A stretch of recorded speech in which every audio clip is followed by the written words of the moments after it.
करते गुजरिए मेरे लिए। मेरे आका ने बात की हुई है मेरे लिए। मेरे आका ने बात की हुई है।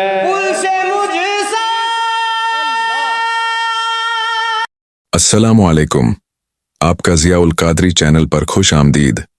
यहाँ आपको मिलेगा इल्म, रूहानियत और बेहतरीन मालूमात का अनमोल खजाना।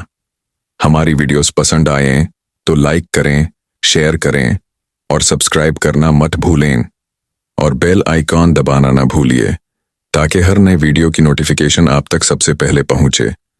ज़िया उल कादरी रोशन करें अपनी जिंदगी इल्म और रूहानियत के नूर से।